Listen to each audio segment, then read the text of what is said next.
새로 인사드립니다. 기자 김원장입니다. 정부의 예산은 우리 경제를 지탱하는 마중물이면서 나라 살림의 사용 설명서입니다. 국회 방송이 새로 준비한 프로그램 움직이는 예산과 경제에서는 우리 소중한 재정이 어떻게 마련되고 쓰이는지 살펴보고 그렇게 우리 경제의 오늘을 분석하는 시간을 갖도록 하겠습니다. 그 첫 시간 시작합니다.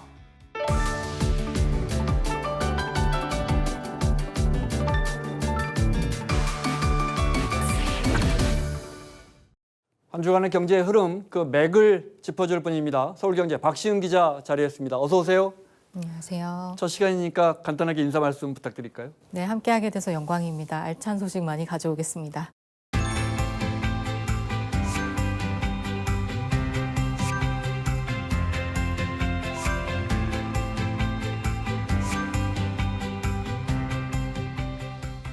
가장 관심을 모았던 민생지원 소비 쿠폰 박 기자도 신청하셨죠? 네, 네. 이미 받았습니다. 기대보다 훨씬 신청도 빨랐고 소비도 빨리 이루어지고 있다고요? 네, 맞습니다. 말씀하신 대로 신청률이 매우 높았고 사용 역시 활발하게 이루어지고 있습니다. 특히 지급 첫 주에 요일제 해제와 동시에 대기 없이 지급이 이루어지면서 국민들의 접근성이 좋았습니다. 초기 사용 패턴을 보면 주로 동네 마트나 식당, 미용실 등 생활 밀착형 업종에서 소비가 집중됐는데요. 정부가 의도한 대로 대형 마트나 백화점보다는 소상공인 위주의 골목 상권에서 매출이 늘고 있습니다. 긍정적인 신호가 나타나고 있다고 볼 수 있죠. 일상생활에 꼭 필요한 소비재 구매에 주로 사용되고 있다고 볼 수 있겠습니다.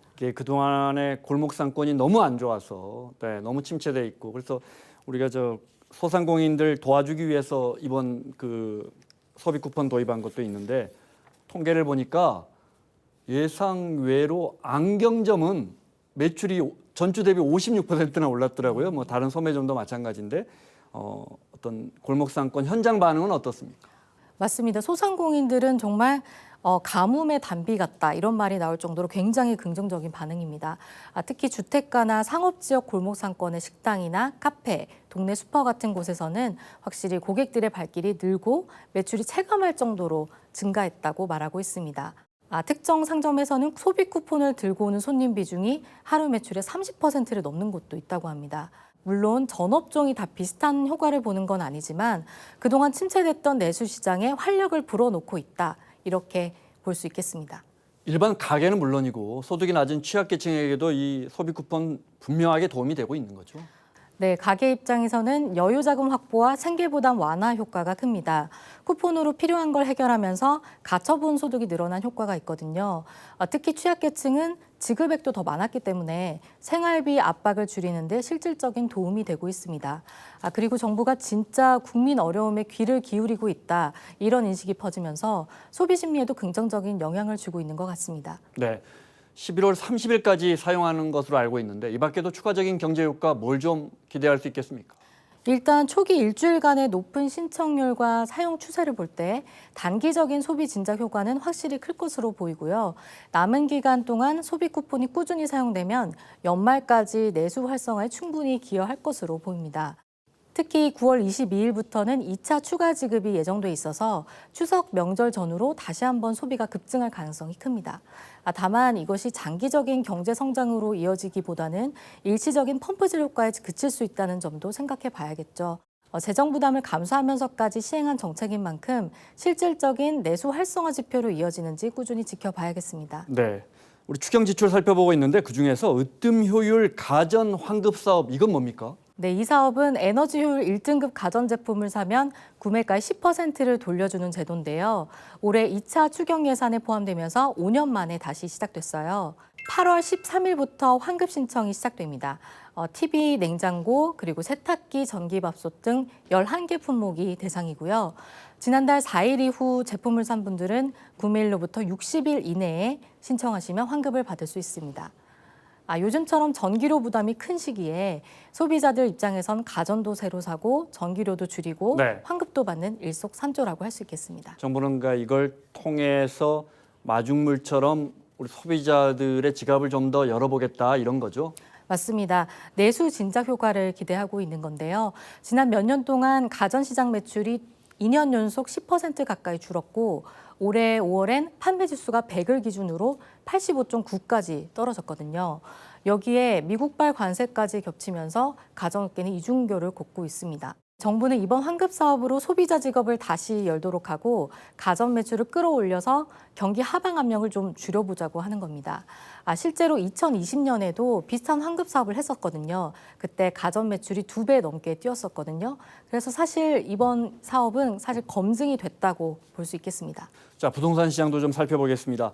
서울을 중심으로 해서 집값이 급등했었고 6.27 대책, 강력한 대출 규제 정책이 나왔는데 이를 통해서 일단 급등세는 분명히 잡혔다 이렇게 봐도 되겠습니까? 네, 일단 정부의 약발은 확실히 먹혔다 이렇게 봐야겠습니다. 통계를 보면 대책 발표 이후 서울 아파트값 주간 상승률이 0.43%에서 0.12%로 확연히 내려왔거든요. 네.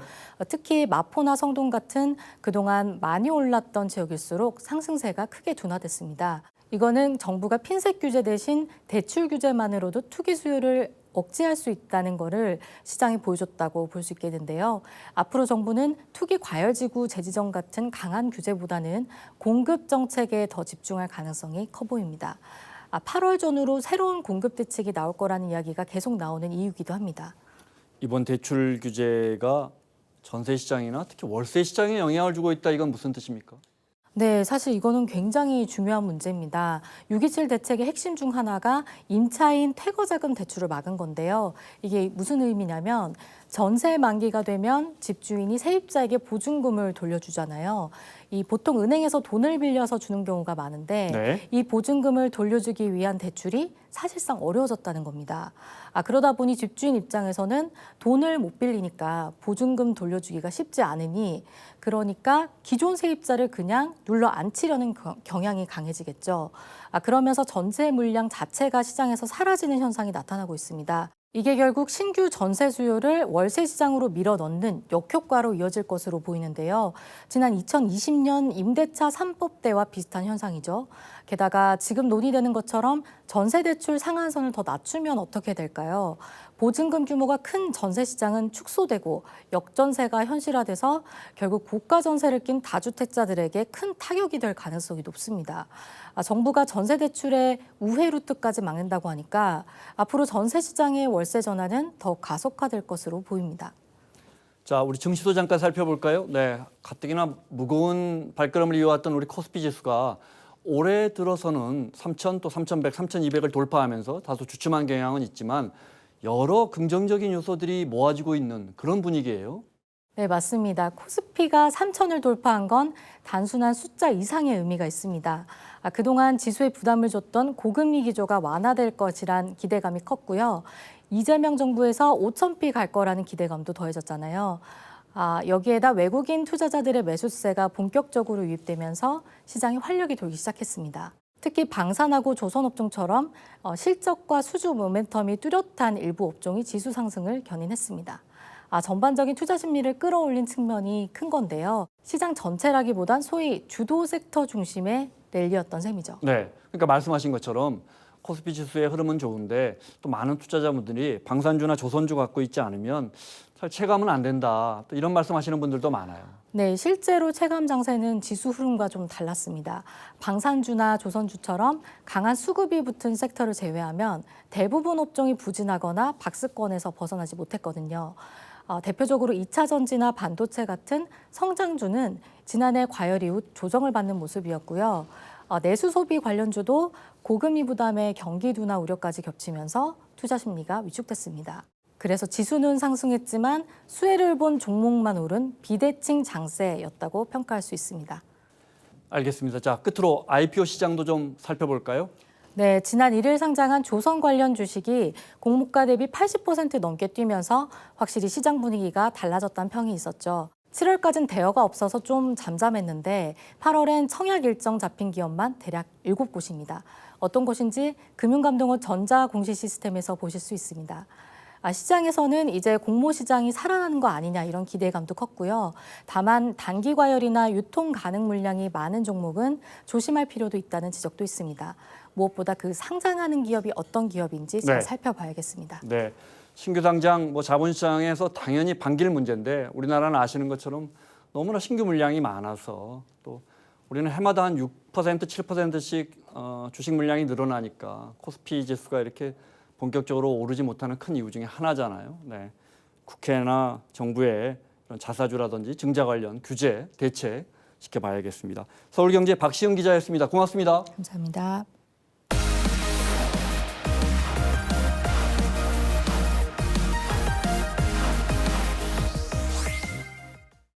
한미 간 관세 협상이 극적으로 타결됐습니다. 25%라는 무거운 관세 폭탄은 피하게 됐지만 대신 양국은 상호 관세를 15%로 맞췄고 반도체는 최애국 대우를 약속받았습니다.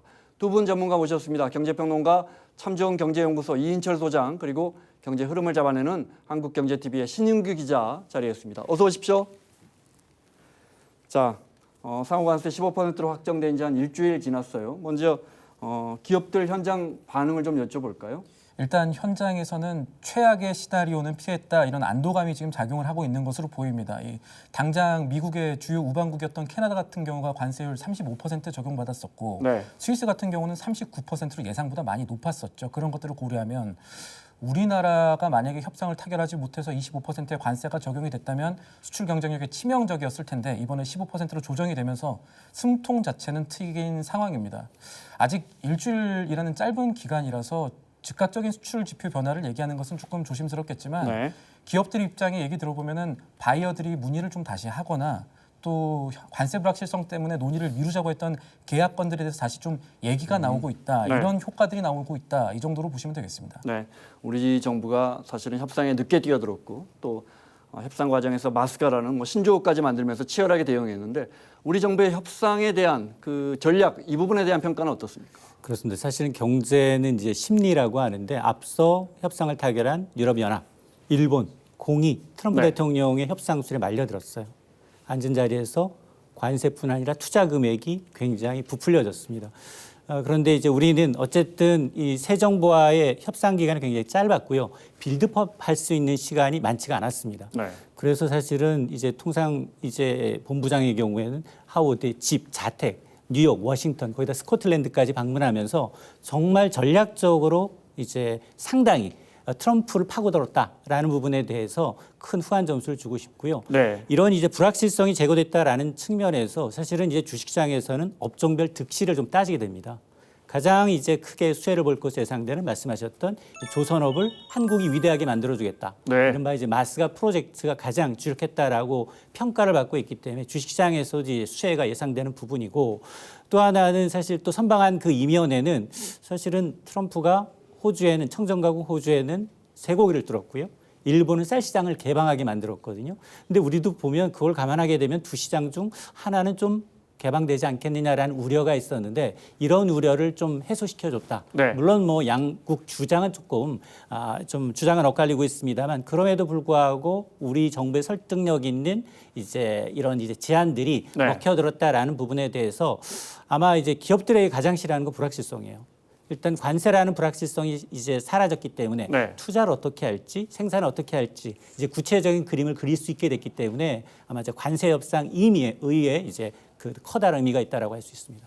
네, 업종별로 좀 보겠습니다. 그 중에서 우리가 미국에 가장 많이 수출하는 거 자동차입니다. 근데 자동차는 기존에 우리가 이제 관세율 0%로 FTA 적용받아서 수출하다가 이번에 이제 15%로 높아진단 말이에요. 이 부분은 어떻습니까? 이거는 경쟁국들을 같이 봐야 되는데 여기랑 비교하면 우리가 조금 불리한 것 아닌가라는 얘기들이 나옵니다. 왜 그러냐면 아까 말씀하신 대로 한미 FTA 때문에 우리 자동차 관세는 0%였습니다. 네. 그런데 유럽 같은 경우는 2.5%였죠.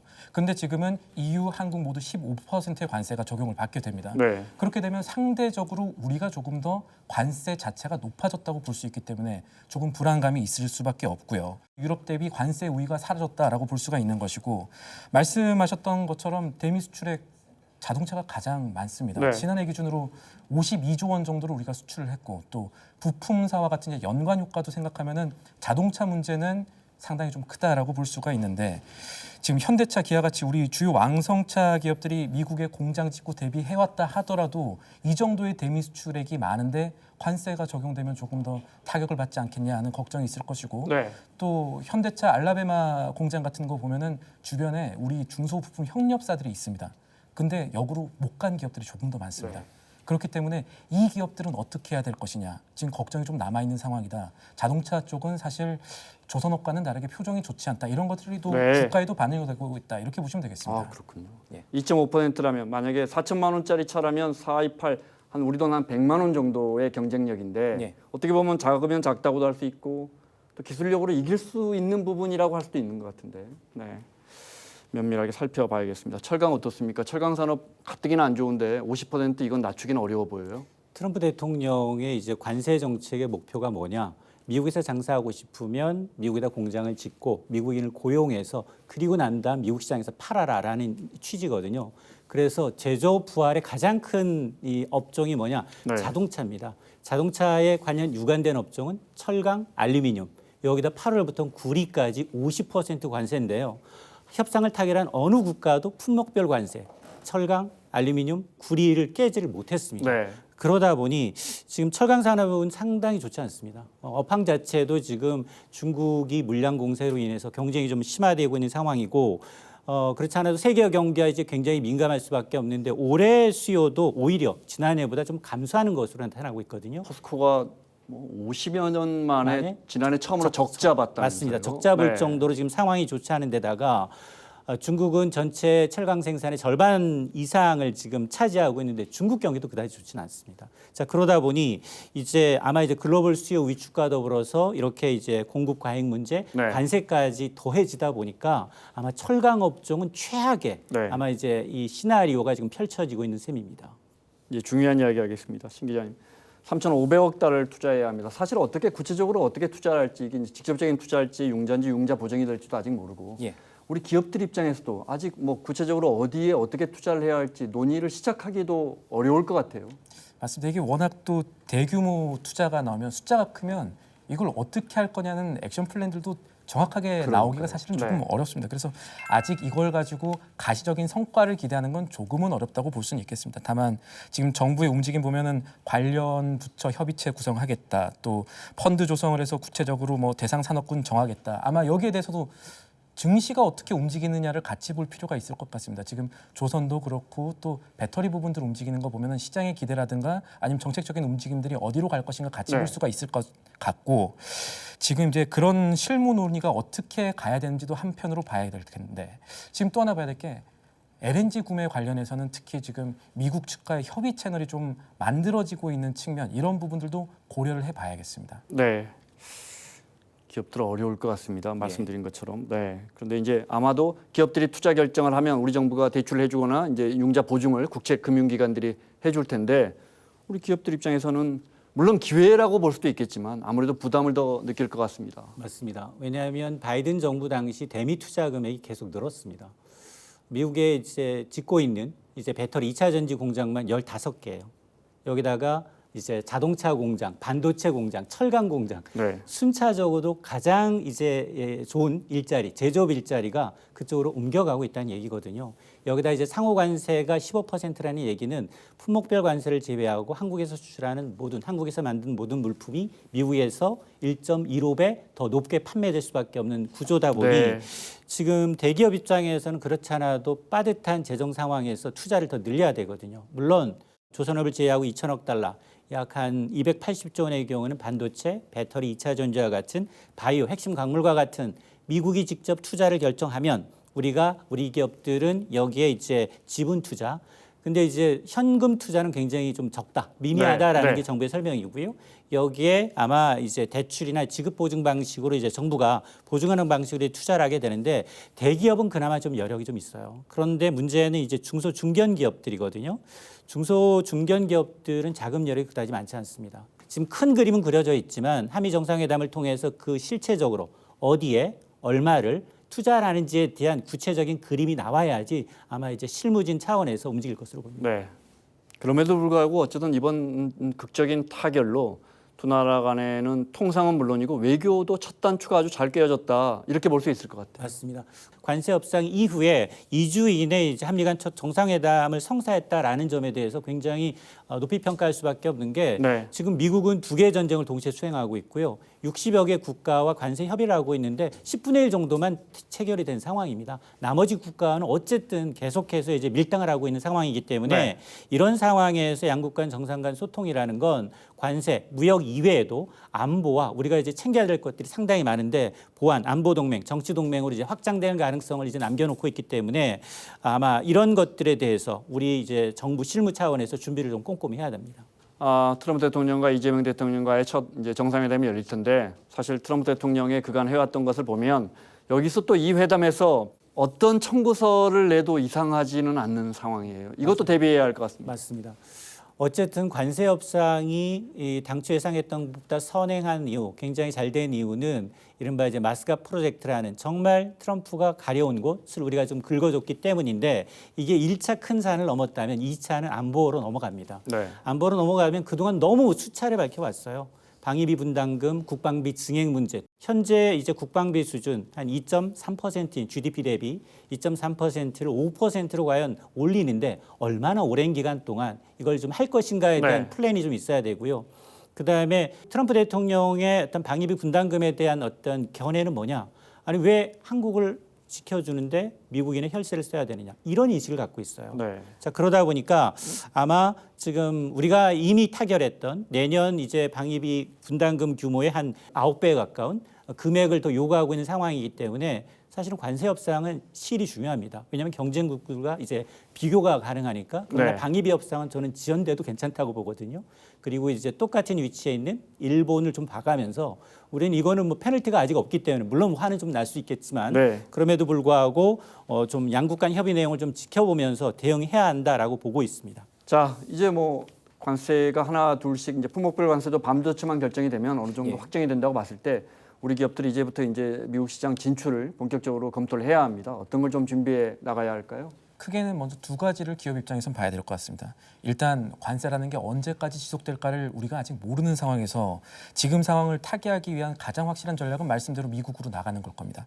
다만 생산 시설을 미국으로 지으려면 당연히 돈이 많이 필요할 것이고요. 그걸 초기에 우리가 잘 부담할 수 있는가 기업들이 이 부분에 대한 문제는 있습니다. 그렇기 때문에 이것을 잘 하려면 정부 입장에서 대출 지원을 해준다든가 여러 가지 정책이 필요하다는 목소리가 기업들 입장에서 계속해서 나오고 있고요. 또 당장 하기 쉽지 않은 부분도 사실은 있습니다. 초기 투자라는 게 워낙 크기 그럼요. 때문에 네. 그렇고요. 그래서 차라리 유동성을 좀 확보를 하고 기업 입장에서 관세를 고려해서 관세 내더라도 수출 가격 좀 싸게 내주면은 오히려 보릿고개를 버티는 게 나중에 관세가 되돌림 현상이 됐을 때 오히려 조금 더 나은 전략이 아니냐 하는 시각도 일부 기업에 있는 건 사실입니다. 물론 이 전략 쓰려면은 수익성 감소를 해야 될 수밖에 없고 여기서도 좀 기업들이 좀 도와주십시오. 정부가 해줘야 됩니다. 정책적으로 네. 지원해줘야 됩니다. 이런 목소리가 나올 가능성이 굉장히 높습니다. 또 하나는 이제 기업의 경쟁력 입장에서는 이제부터는 가격 전가력이라는 걸 꼭 생각해야 될 시점이 올 것 같습니다. 가격 전가력. 가격 전가력이라는 게 뭐냐면 비용 부담을 고객들이 대신 질 수 있다라는 개념이에요. 쉽게 말하면은 제가 코카콜라를 굉장히 좋아하면은 코카콜라가 뭐 리터당 100원 올라간다고 해서 펩시콜라 사 먹지 않거든요.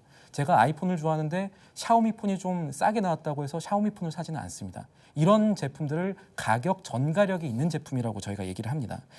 쉽게 말해서 고객이 뭐 비싸도 사는 그런 네. 제품들을 만들어야 된다는 그 부담 얘기인데 내가 감수하고 그것을 계속 사겠다. 맞습니다. 네. 사실 근데 이런 브랜드 가격 전가력은 네. 단시간에 올라갈 수는 없는 내용들입니다. 그렇기 때문에 특히나 우리나라 자동차도 그렇고 부품사도 그렇고 이거는 앞으로 갈 길이지만 당장 갈 길은 아니기 때문에 네. 조금 더 큰 시각으로 봐야 될 것 같고 그러니까 앞서 두 측면 다 봐도 지금 기업들이 당장 해결책을 내놓기가 쉽지 않은 상황이라면 여기서부터 이제 정부의 통상적인 능력이라든가 앞으로 넥스트 스텝이 굉장히 좀 중요하다. 이거를 지금 관세라는 걸 조금 더 넓은 시각에서 보면은 한미 FTA와 같은 기존의 협정을 보완해서 지금의 관세 문제를 조금 어떻게 뛰어넘거나 보완할 수 있는 장치들이 있을 수 있는가 하는 문제랑도 귀결이 되거든요. 네. 앞으로 정상회담도 예정이 되고 있고 그 부분을 또 산업계에선 기대를 하고 있는데 무슨 얘기냐면 앞서서 제가 캐나다 상호 관세율 35% 맞았다고 얘기했지 않습니까?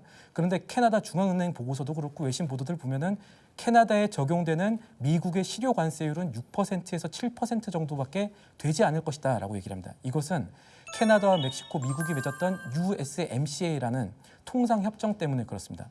원산지 조건만 충족하면은 이 다른 어떤 관세가 더 붙여도 네. 실제로 이 조항을 저희가 찾아봤는데 어느 당사국도 원산지 상품에 대해서 기존 관세를 인상하거나 새로운 관세를 부과할 수 없다는 조항이 USMCA에 있습니다. 이것 때문에 자유무역협정을 지으면서 그런 조항을 만들어놨군요. 만들어놨습니다. 네. 물론 여러 가지 우여곡절 끝에 만들어진 조항이지만 중요한 건 한미 FTA에는 이 조항이 없습니다.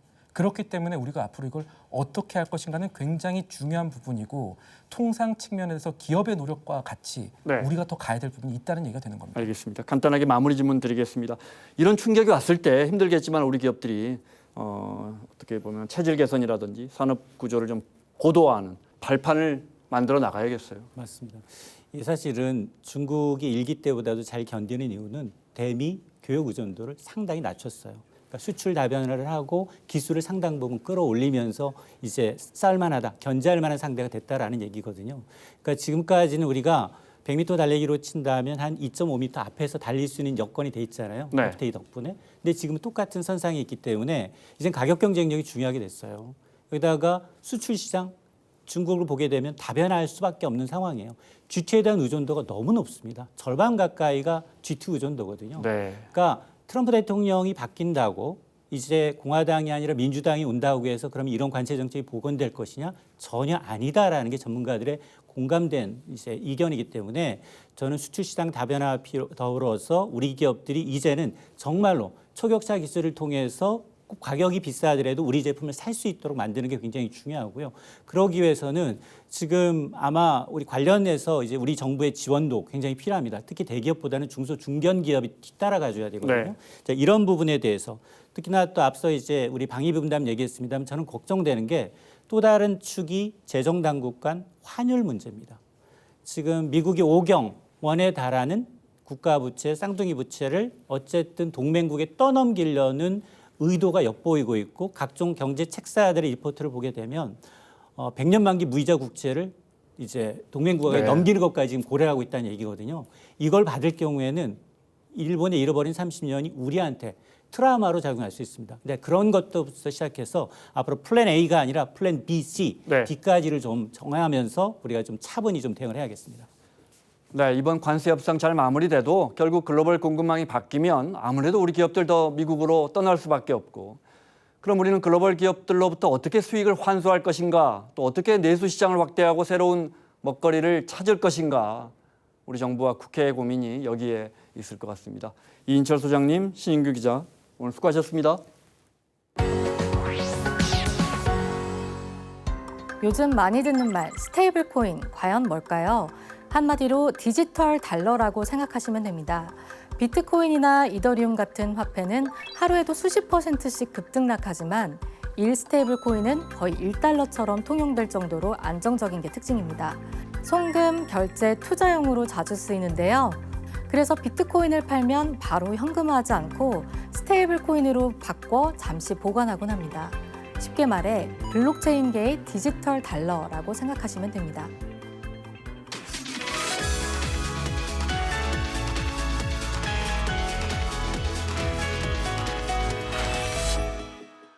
움직이는 예상과 경제 오늘 첫 시간 특별한 손님 모셨습니다. 우리 대한민국 국회 헌정사상 첫 여성 기재위원장이시고 또 노동운동가 출신의 삼선 의원, 국회 기획재정위 이미자 의원님 모셨습니다. 어서 오십시오. 감사합니다. 네, 우리 헌정사상 첫 여성 기재위원장 맡으셨어요. 네.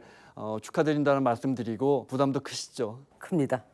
먼저 기재위원장 수락연설에서 건전재정, 공평과세, 서민경제 회복 이 세 가지를 꼽으셨어요. 네. 근데 이제 아시다시피 우리 재정이 어렵습니다. 네, 쓸 돈은 많고 재정 적자는 계속 커지는데 이 균형 어떻게 잡아가실 계획입니까? 균형 잡는 게 참 어렵죠. 우리가 한정된 자원을 가지고 이 자원을 얼마만큼 어떻게 사용할 것인지 또 이걸 어떻게 배분할 것인지가 가장 큰 문제이고 경제적인 측면에 봤을 때는 성장을 통해서 부를 축적해야 되고 네. 또 사회적인 측면에서 봤을 때는 재분배를 통해서 사회 통합을 이뤄내야 되고 나가서 또 우리 전체 공동체적인 목표를 달성하기 위해서는 또 안전하고 지속 가능한 나라를 만들어서 미래의 세대들에게 넘겨줘야 되지 않겠습니까? 그러려고 한다면 재정과 조세와 서민경제 이 부분이 완전히 서로 상호 관련돼서 작동이 잘 돼야 되는데 참 어렵습니다. 네. 일단 재정을 마련해야 되는데 재정을 마련할 수 있는 방법은 국가적인 측면에서는 두 가지 방법밖에 없지 않습니까?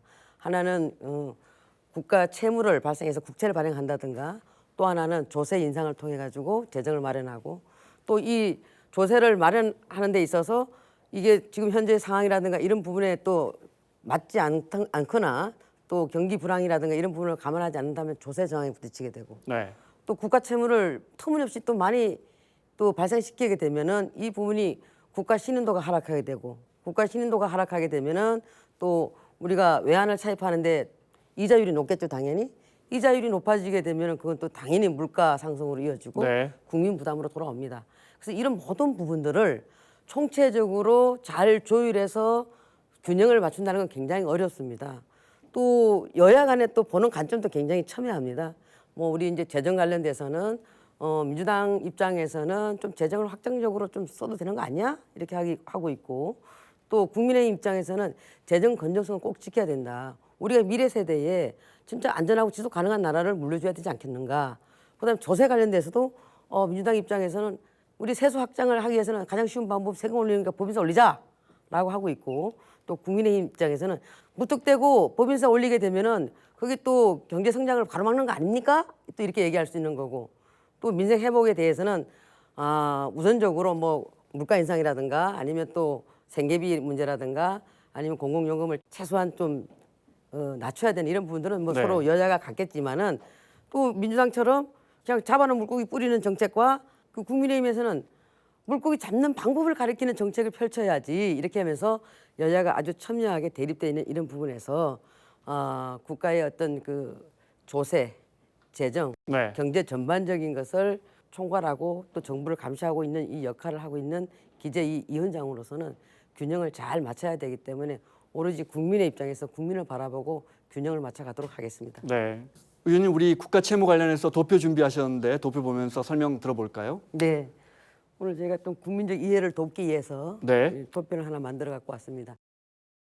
국가 채무를 바라보는 입장도 여야가 좀 다릅니다. 근데 국가 채무가 D1, D2, D3로 나눠지는데 D1은 오롯이 우리 국가의 채무고 D2는 지방 정부의 채무까지 합쳐진 게 D2고 D3는 공공부문까지 합쳐진 게 D3 부채입니다. 네. 그래서 지금 기획재정부에서는 우리 그 GDP 대비 60%가 우리가 재정 건전성을 지킬 수 있는 기준이라고 얘기하고 있고 이미 그전에는 45%를 얘기한 전문가들도 있었습니다만은 일단 기재부가 60%라고 얘기를 하니까 그래서 이제 민주당에서 바라봤을 때는 D1만 가지고 얘기했을 때는 아직 여유가 있는 거 아니냐라고 바라보는 그런 시선으로 얘기를 하고 또 우리 국민의힘 입장에서는 D3도 공공 부분에 대한 부채도 만약에 파산하거나 도산했을 때는 그것도 오롯이 국민의 부담으로 다가오기 때문에 이 부분에 대해서 우리는 D3로 봤을 때는 이미 69%를 넘어가고 있고 이 부분에 대해서는 70%에 육박하기 때문에 네. 재정 건전성에 대해서 위험 신호다. 그래서 이 부분에 대해서는 우리가 꼭 지켜야 된다.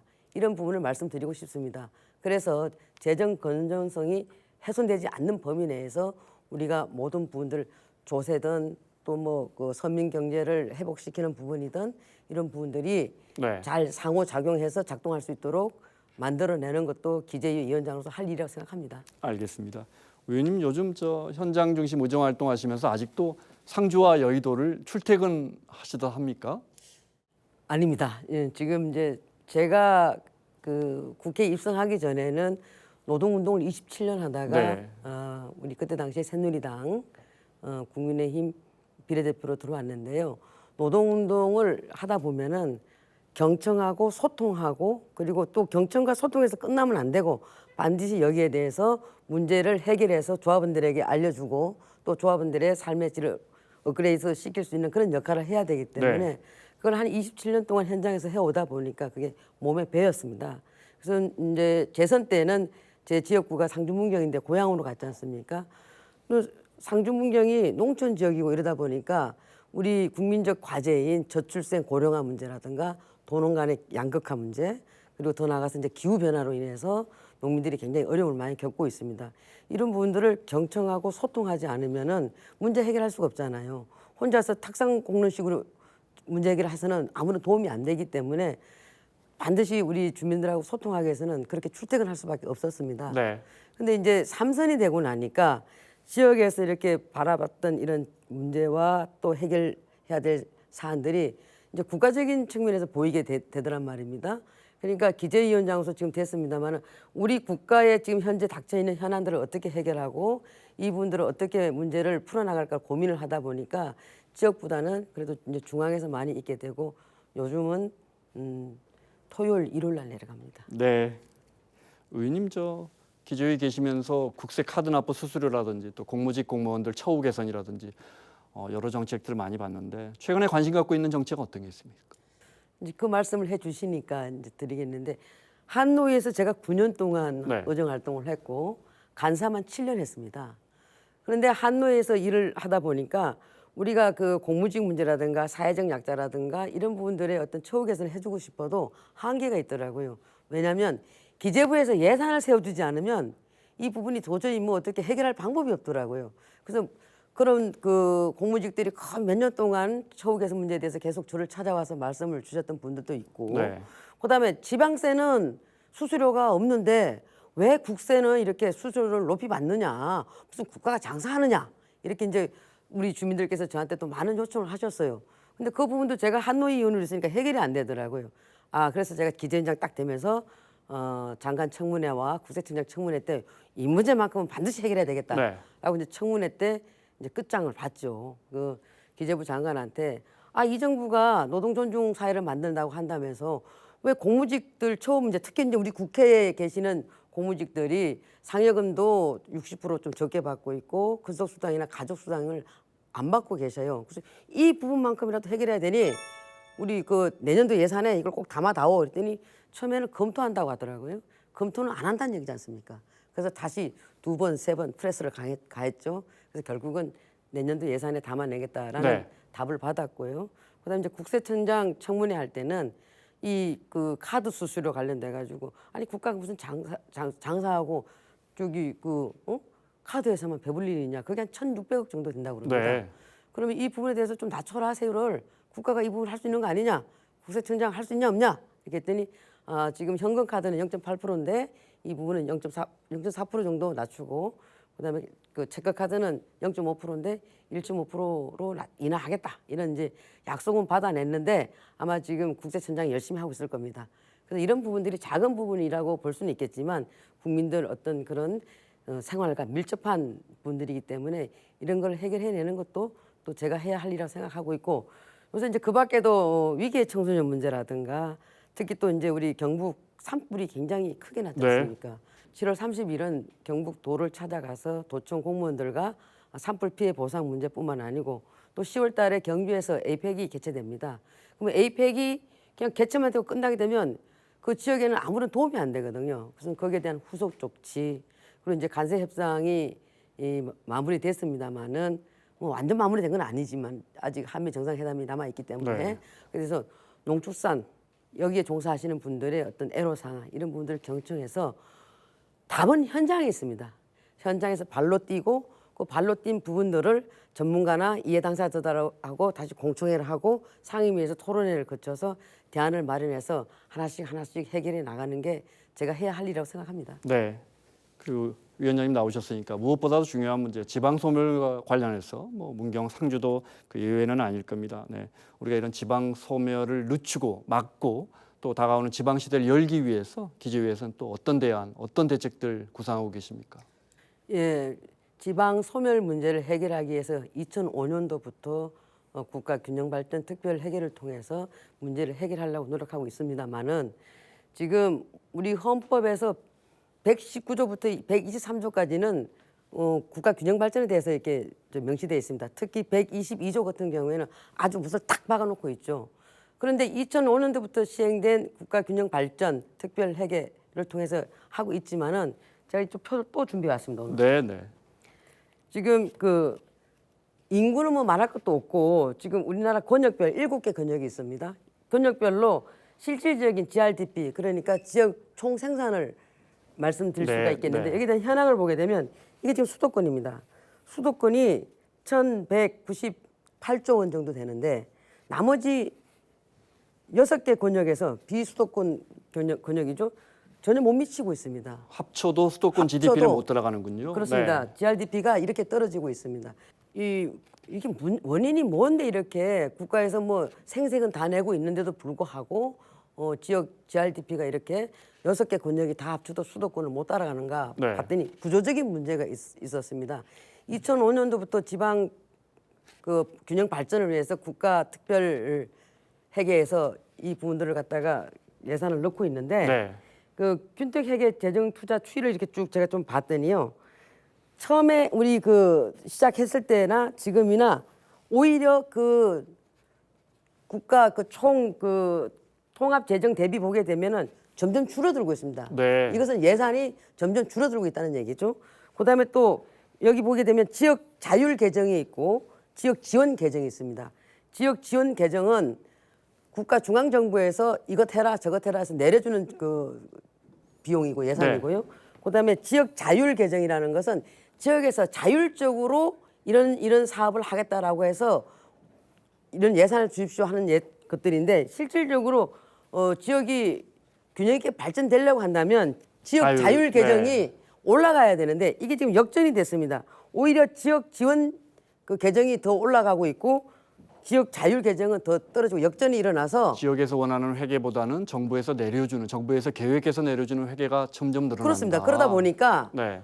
오히려 이 모든 부분이 중앙 정부에서 주물럭거리고 있다 보니까 지역에서는 실질적으로 이런 그 GRDP가 떨어지고 있다는 것을 말씀드릴 수가 있는데 그 첫 번째 이유는 지금 그 실질적인 예산이 감소하고 있지 않습니까? 이게 뭐 우리 GDP 대비 증가율을 전혀 고려한 적도 없고 네. 그다음에 물가 상승률도 고려하지 않고 거기다가 노무현 정부 때 딱 한 번 그 신규 예산을 넣은 적이 있고 그 위에는 신규 예산을 한 적이 없습니다. 네. 그다가 또 짜집기 예산 대부분 보면 지역 균형 발전과 관계없는 예산들이 막 들어가 있고 이런 부분들을 봤을 때에 좀 문제가 심각하다. 그래서 이 부분을 전체적으로 아니 인풋이 있어도 아웃풋이 나올 똥말똥한데 인풋 자체가 아예 없다라고 한다면 무슨 지역 균형 발전이 되겠습니까? 그래서 지역 균형 발전에 대해서는 이 특별 회계 이 구조부터 좀 바꿔야 되고 네. 이 부분을 기재부 그다음에 또 우리 지방정부 더 나아가서 전문가들과 좀 그 공청회라든가 토론회를 거쳐서 이 부분은 반드시 구조 개선을 해야 된다. 구조 개선이 되지 않으면 지역 균형 발전 얘기할 수가 없다. 네. 또 사례를 하나 말씀드려 볼게요. 제가 굉장히 답답한데요. 지금 이제 저희 지역 같은 경우에는 TK 지역 같은 경우에는 이제 군 공항 이전 문제가 굉장히 핫한 이슈입니다. 군 공항 이전은 기부대 양력 방식으로 돼 있기 때문에 그 지방 자체에서 군부대 이전할 수 있는 데를 시설을 다 만들어주고 나중에 이제 그 군부대에 있던 그 시설을 받아가지고 이제 개발하는 건데 여기 민간 기업이 한 명도 하려고 하질 않습니다. 네. 왜냐하면 지방이다 보니까 여기에 대해서 아니 건물을 짓든 뭐 아파트를 짓든 상가를 짓든 이 부분에 대해서 수익이 나야 이 민간 기업들이 투자를 할 거 아닙니까? 올 거 아닙니까? 근데 아예 수익이 나지 않으니까 오질 않고 거기다가 이제 국가 기관에서 하는 LH조차도 고개를 살려살려 흔들고 있습니다. 그러면 지금 국민들께서 소음 문제라든가 또 전략상도 우리 그 군의 전략상도 또 필요하고 이래서 군부대를 반드시 이전시켜야 되는데 네. 이 부분에 대해서는 하려고 하는데도 없고 궁여지책으로 이제 대구시에서 SPC를 설립해서 하겠다라고 하는데도 자금이 없으니까 됩니까? 네. 그래서 기재부에다가 공적 자금을 좀 대출해 달라니까 기재부가 아주 고개를 세게 흔들고 있습니다. 이렇게 해서 무슨 지역 균형 발전이 되겠습니까? 이 부분에 대해서 제가 또 반드시 해결해야 될 문제이기도 합니다. 이런 부분들을 총체적으로 봤을 때 과연 국가가 그냥 눈 가리고 아웅식으로만 국가 균형 발전만 얘기하고 있는 것이 아닌가. 네. 이런 문제를 하나하나 해결하는 것도 제 역할이라고 생각합니다. 알겠습니다. 무엇보다 중요한 질문 드릴게요. 정부 여당이 법인세율을 구간별로 1%포인트 올리는 방안을 추진하고 곧 법안이 올라올 것 같습니다. 네, 거기에 대한 위원장님 생각 어떻습니까? 저는 매우 신중하다는 거고 좀 반대에 가깝습니다.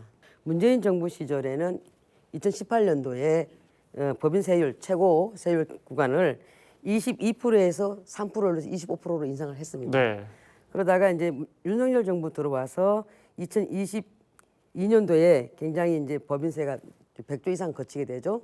그러니까 경제 활성화뿐만 아니고 기업들의 그 성장을 촉진시키기 위해서 법인세를 각 구간마다 1%씩 낮췄습니다. 네. 그래서 이제 최고 세율 기간이 24%입니다.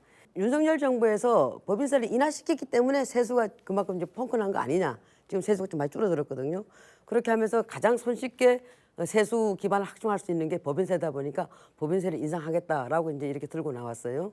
그래서 이제 더 나가서 법인세를 인하해도 뭐 투자라든가 고용 정진이 일어나지도 않고 있고 그에 대해서 실질적 효과도 미비하니까 법인세를 올려야 되겠다라고 하고 있는데 저는 좀 반대 논리를 갖고 있습니다.